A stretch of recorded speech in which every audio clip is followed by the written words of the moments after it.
sa ninyong tanan. Meron na dito kami yan. Ay na, na-filman ko. Ma'am, nahisgutan na ba ninyo ang kanang manner sa iyang panumpa? Dili ako ang nag-ano na. Sila may nag-asikaso, nag-lawyer, How are you today, ma'am? Naka-jetlag pa ba gihapon ka? O nakatulog ko pag-abot. So, Jetlag pa. Yun lang mo siguro ang dapat malaman ng taong bayan. Kamusta si tatay? Sinabi mo na okay naman siya. Walang problema. Namimiss yan Davao for sure. oo, syempre. Sobra. Sino nagawa nun? Nag-ano nun? Saan niya nakuha? Kal? Nice. Nilagay nila dito. Kumusta health ni PRD Han? Syempre, wanong expect mo na ano. Kaya dapat dalian na nila kay unless gusto nilang mamatay dyan. So, it's going to be in the hands of BBM. Okay. Oo. Thank you, ma'am.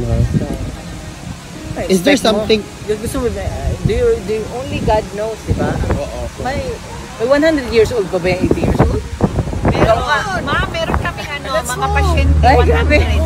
100. 80 years old, 100. Si Enrile Let's be realistic. 98, tapos Enrile, 100, tapos Enrile. Pero let's be realistic. Ano lang ako. Ma'am, is there something for the Filipino people to worry about former president? Kasi ang mga Pilipino talaga mahal na mahal si Pangulo. At saka they really want him to be... Pagdasal. Pagdasal natin, ma'am. Pagdasal lang kasi kung ako nga, marami ako maintenance. 55 anyos ko. Okay.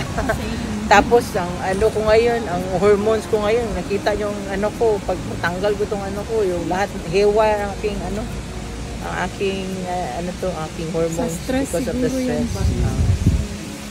Haywire, so lalo na yung ano, nandun sa loob. Yung medicine 80 kaya, anyos. yung medicine kaya niya, nainom niya ba niya? Yan ang ano, hindi ko pa alam yan. Alright mga kababayan, so tayo po ay magre-reaction video and also magbibigay din tayo ng komento lately dito po sa napanood nating short clip video po ni Miss Hanilet Avancenia. Diyan po yan sa The Hague, Netherlands. Sa pamamagitan po ito ng live stream po ni Sir Alvin and Tourism sa kanyang Facebook Live. At hindi nga po nakaiwas si Miss Hanilet na tanungin po ng isa sa mga kababayan natin dyan ang tungkol po sa tunay na kalagayan ng kalusugan po nitong si dating Pangulong Duterte, no. At hindi ito direktang sinagot ni Miss Hanilet, no, kung ano nga ba yung tunay na sitwasyon nung kanyang partner na si PRRD. Kaya naman maging ako bilang nakapanood nitong video na to ay nagkaroon ng pangamba kung ano nga ba talaga yung tunay na sitwasyon ni PRRD. Kasi kung maalala niyo mga kababayan, sa tuwing tinatanong sa interview sila VP Sara, sila Mayor Baste, at kung sino man yung mga kapamilya nila, yung bunsong kapatid niya na si Sir Bong Duterte na nakapunta at nakabisita dun sa loob, sinasabi naman nila na in good faith, in good health, at malakas naman yung fighting spirit ni PRRD. Pero pag si Miss Hanilet yung tinanong, kagaya po ngayon mga kababayan ay tila may lungkot sa kanyang mga mata, no. Makikita mo ka talaga sa kanyang mata na napakarami niyang gustong sabihin pero mailap siya at hindi niya lahat binibigay yung buong detalye. At ang response niya nga lang po dito sa ating kababayan ay ipagdasal si PRRD. Syempre, bilang isang Pilipino, no, nakaugalian naman natin yung ganito na sa tuwing hindi direktang sinasagot yung ating mga tanong, parang it means something wrong or it means yes na kapag ka hindi sumagot, 'di ba?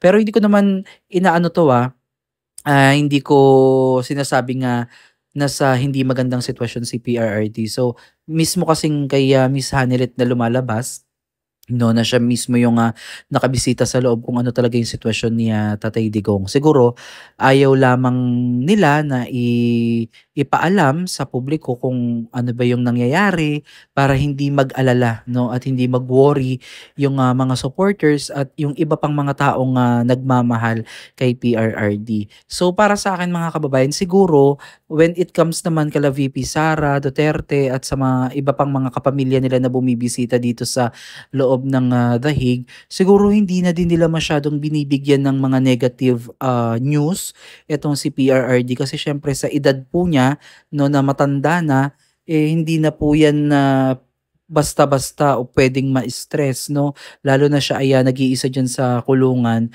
So much better sa kanya yung nafi-feed sa kanyang mind o nafi-feed sa kanyang mga news ay yung mga positive. Para sa akin no, malaking bagay ito na makakatulong sa kanya na para bigyan pa siya ng lakas at hope na habang hinihintay yung kanyang susunod na appearance dito sa ICC. So kasi kung bibigyan pa natin si PRRD ng negatibong mga balita, maaaring ito ay makapagpa-stress pa sa kanya or kapag siya ay mag-isa doon ay magkaroon pa siya ng anxiety. So siguro alam naman nila VP Sara Duterte at ng ibang mga kapamilya yung gagawin nila when it comes pag bisita dito kay PRRD. Pero ito nga naging short interview po ni Miss Hanilet Avancenia. So maiksi man pero napakarami po ng tanong sa likod ng kanyang sagot, 'di ba?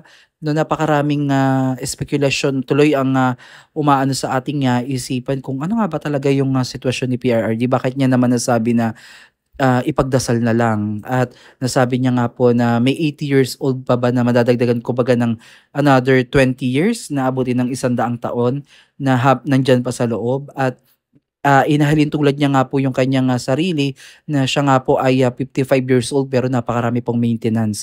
So how much more pa yung 80 years old na napakarami ding maintenance ang tinitake every day ang makakasurvive nga po dito sa loob ng detention. So nasabi niya nga po na yung buhay nga po ni PRRD ay tanging ang Diyos lamang po ang nakakalam at sabi niya nga dito ay si BBM, no, depende kay BBM kung papalayain nga, bibilisan yung proseso na makalabas siya or intention talaga na diyan na po siya bawian ng buhay, wag naman sana.